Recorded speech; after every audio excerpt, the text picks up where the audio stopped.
sorry.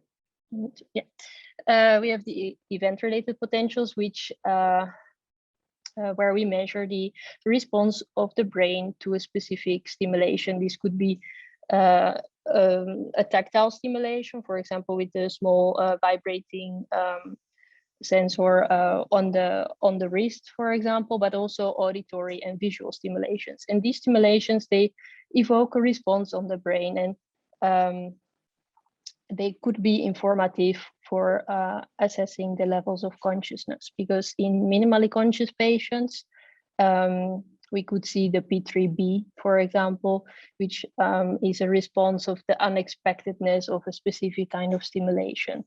And this is it's very specific to conscious states, but, or yeah, let's say it is specific, even if that could also be debated, but it's not very sensitive, because as Michele also already said, the absence of a response doesn't mean that the subject is indeed unconscious. Then we can also look at more resting state measures, as we see here, which is just the functional connectivity between all these pairs of electrodes over the whole brain. And we see that it is specifically the alpha band connectivity that is very informative for diagnosing patients. And if we combine all these unimodal assessments into a multivariate classifier, this is a good addition to the behavioral assessments of patients with disorders of consciousness. Here we see those more active or stimulation-based paradigms, and here we see the resting state analysis. And combining those does improve a bit on the classification of the different patient groups. And last, we have also the TMS-EEG. I think this is probably very well known to the most of us here, but with the TMS-EEG, you give an magnetic stimulation over the cortex, which evokes a response in that specific region, but also the rest of the brain. And the response can be very localized and of high amplitude, and this is usually related to a low complexity and will be seen in unconscious states. But if the response spreads across the brain and is complex, then this is usually indicative of being at least minimally conscious or conscious. So yeah, you get the perturbation, which evokes the response, which we compress using similar approaches, for example, to compress an image on your computer. And you get one number, which is then predictive for the state of consciousness. And this is not only true for patients with the disorder of consciousness, but also in benchmark populations during sleep and anesthesia. So this is a pretty reliable marker for consciousness. But at the same time, as it is now, it is pretty hard to acquire this data, although there are ongoing efforts to make this easier in more clinical centers to acquire this data. And second, we have the FDG PET. So this is glucose PET, which measures the glucose uptake in the whole brain. And this can be semi-quantified using the standardized uptake value, which then can be compared in different states of consciousness. And we look then, or this could be indicative for the regional glucose metabolism. So we measure the glucose uptake and we infer that where the glucose is being, where glucose uptake is high, also glucose metabolism is high. And this is a very robust marker for different states of consciousness, because we see that glucose uptake in the whole brain is mostly low for unresponsive patients or patients in the vegetative state.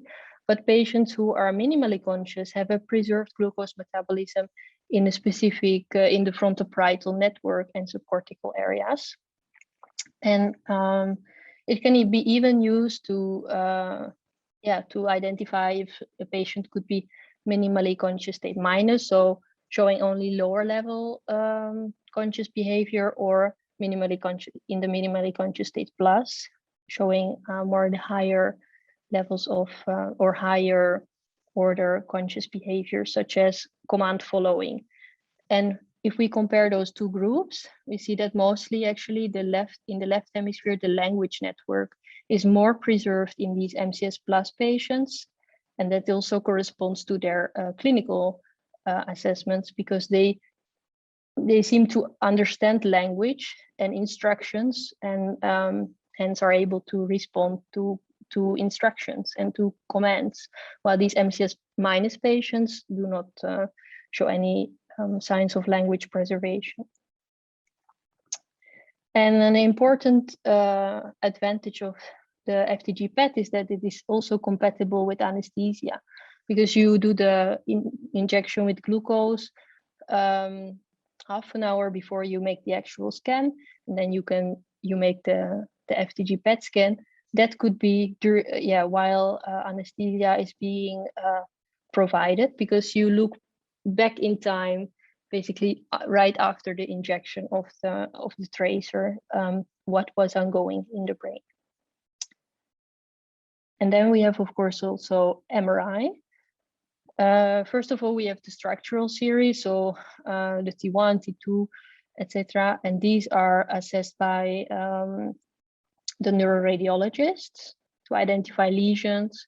For example, in locked-in patients, this is a very important step to make sure if if it is suspected that the patient might be in the locked-in syndrome. So this means that the patient is fully conscious of him or herself and of the environment, but unable to show any motor output.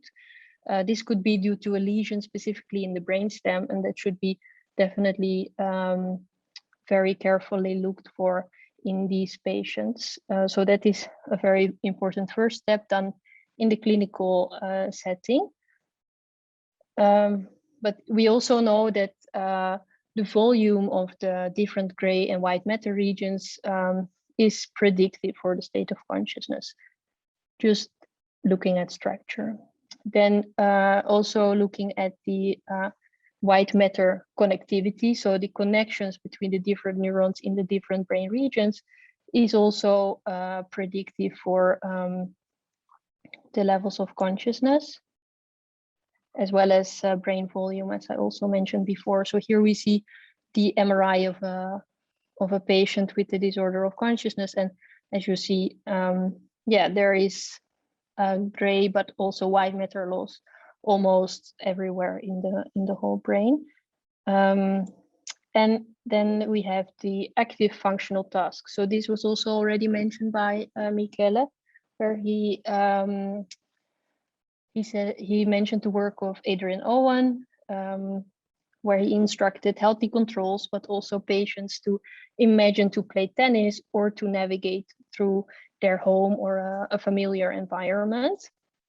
And if you ask a healthy control to imagine play tennis, then you see an activation of the supplementary motor area, and to imagine the motion that you do when you play tennis. While if you ask someone to navigate through their house or another familiar place, you see the activation of the place area and the insula and so on, and the hippocampus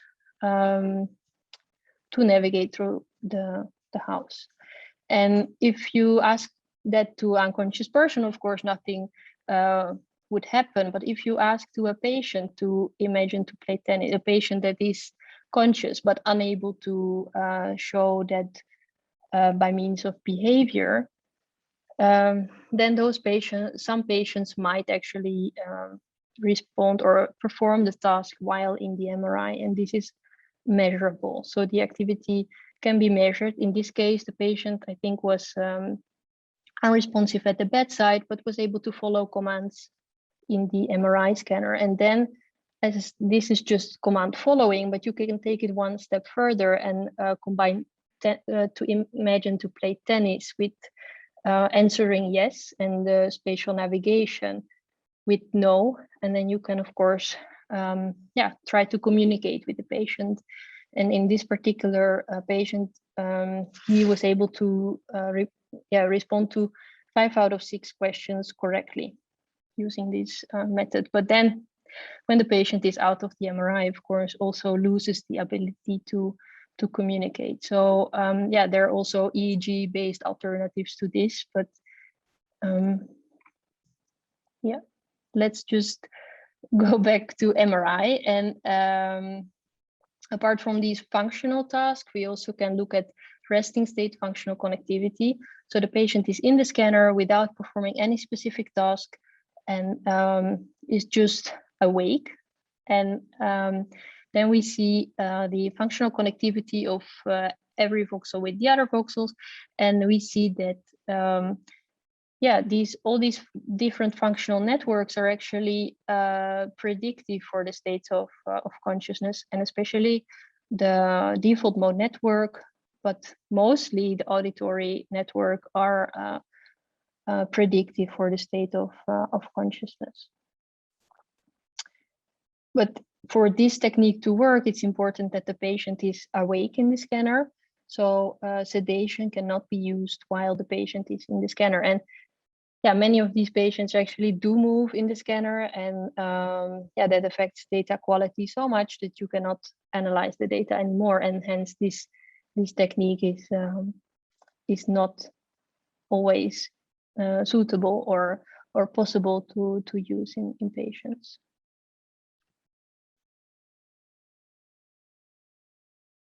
Yeah, so that was an overview of some of the things that are being done for the assessments of patients with disorders of consciousness. But as there are so many different techniques, the European Academy of Neurology, they provided guidelines for the assessment of DOC patients. And I propose that we have a look to these recommendations. So the first recommendations are more based on the behavioral assessment. So first of all, it's recommended, so the recommendations are based on the amount of evidence there is for a specific recommendation, but also for how much resources are needed for performing them. So the first one is to open the patient's eyes if needed.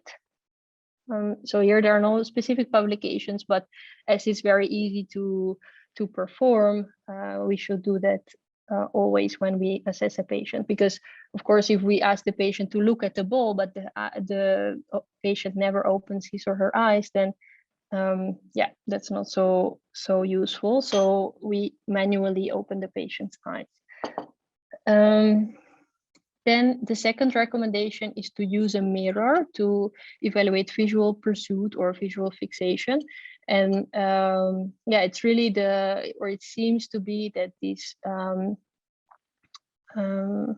the stimulation with, or the self-referential stimulation helps the patients to perform and to follow the commands. And the same is also true for when we do the event-related potentials. We see that there is a stronger event-related potential with EEG if we use the patient's own name versus another name or versus just the sound. So it's really this self-referential input which is more engaging for the patient to engage in a specific task.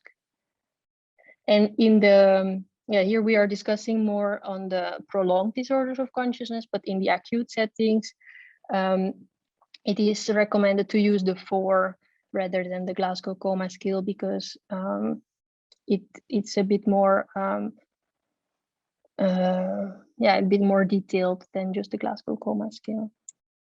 But in the prolonged setting, so not in acute settings anymore, it's recommended to use the Coma Recovery Skill Revised to evaluate the levels of consciousness. The Coma Recovery Skill Revised is consists of 23 items that are organized in 6 subskills and assesses auditory function, visual function, motor function, oromotor function, communication, and arousal. And when we use the Coma Recovery Skill Revised, we can already avoid about 40% of clinical misdiagnosis if we compare the expert diagnosis of the team of doctors or medical staff for specific patients. Yeah, we compare that expert opinion, let's say, with a behavioral assessment with the Coma Recovery Skill Revised. So this is strongly recommended to use because, yeah, of course, a decrease of 40% misdiagnosis is very, very important. So the CRSR takes about 40 minutes to assess. And it's also recommended not to do the assessment only once, but to repeat the assessments because we know that the level of consciousness can fluctuate importantly for especially the unresponsive states, of course. So if you have seen already a patient that was unresponsive, and also if it was already MCS, but mostly for unresponsive patients, it's even more important to assess several times due to, for example, arousal fluctuations, or the patient didn't feel like participating that time of the day, and tomorrow he or she might participate, and the diagnosis might increase. So we know that up to 5 assessments within a period of 10 days, the diagnosis will significantly improve, but the 6th assessment will not lead to a significant improvement in the diagnosis anymore. So we recommend to use at least 5 assessments of the CRSR, even if it takes 40 minutes to assess. Then for the neuroimaging-based assessments, it is recommended to use the active fMRIs. So to do the task-based assessment by imaging playing tennis and imagine to navigate through your house. And because there is moderate evidence that it should be assessed, especially in patients that do not follow commands at the behavioral level. Then also the resting state fMRI is recommended to use as part of the multimodal assessments. And last, also the FDG PET to assess brain metabolism is recommended to complement the assessments. And then for EEG, the visual scoring or the clinical EEG assessment is recommended. Is strongly recommended actually, and also sleep EEG actually, because I didn't show it before, but sleep EEG is characterized by specific architecture, which can be also related to states of consciousness. For example, these spindles or K-complex spikes, those spikes and waves are important predictors for states of consciousness, and also are recommended. And of course, also the TMS-EEG should be used if possible. And also these quantitative EEG techniques, preferably the techniques combining different metrics. So these machine learning techniques are recommended to use. So these are the EAN recommendations, but what's next? Do we have any idea on how to improve on the assessments? Well, first of all, the Coma Science group has developed also the seconds, which is a faster assessment of patients with disorders of consciousness. It takes on average, I think, 7 minutes, and that's of course a lot faster than the 40 minutes of the CRSR, and the diagnostic accuracy is equal. So this is already a big improvement on the feasibility of the assessment. And another improvement is that the seconds is easy to assess, and also patients' families could easily do it without the need of a specific training to do the diagnosis. So that is well, we hope it will be used in the future. And maybe there are also other behavioral signs of consciousness.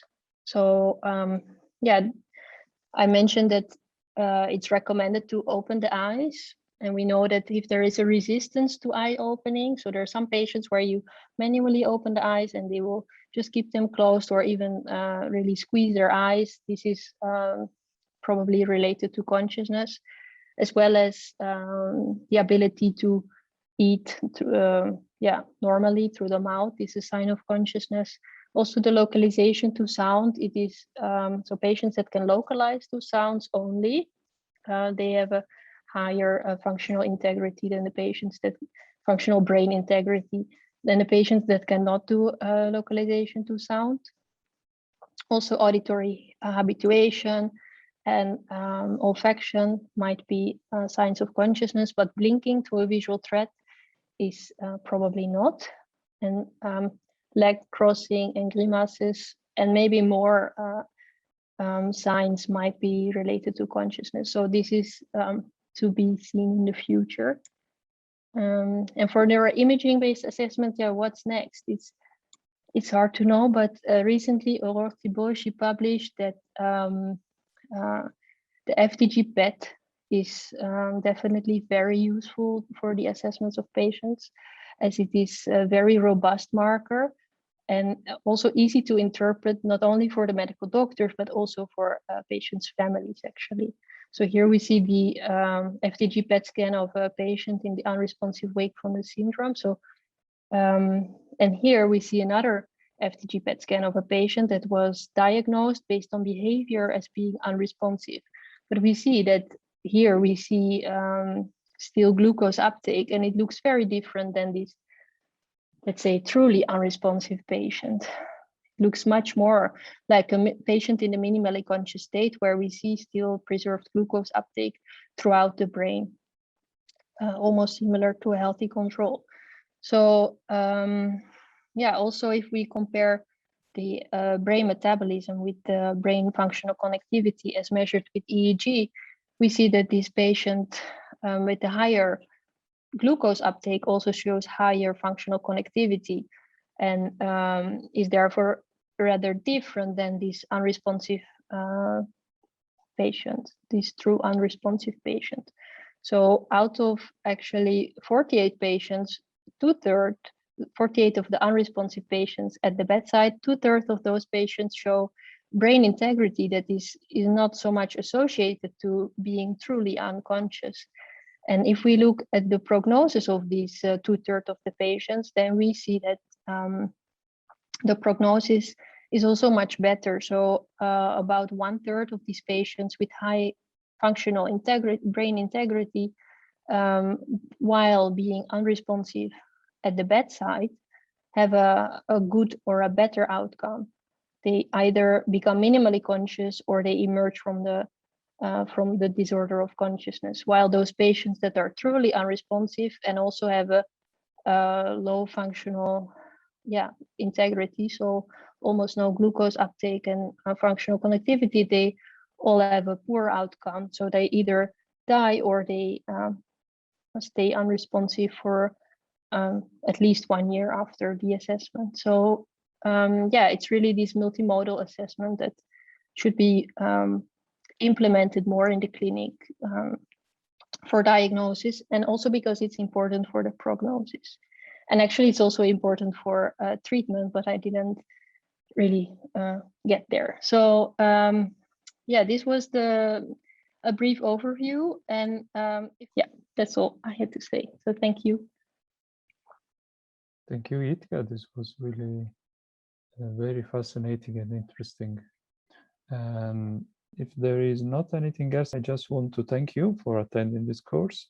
The aim was to provide a very general overview of the work we have been doing and we still are doing in the HPP in collaboration with other researchers from different backgrounds. Special thanks to Jitka that assisted us today from the clinical point of view. And this was really amazing. It was a rush, but very condensed. But I hope that you got something interesting for you.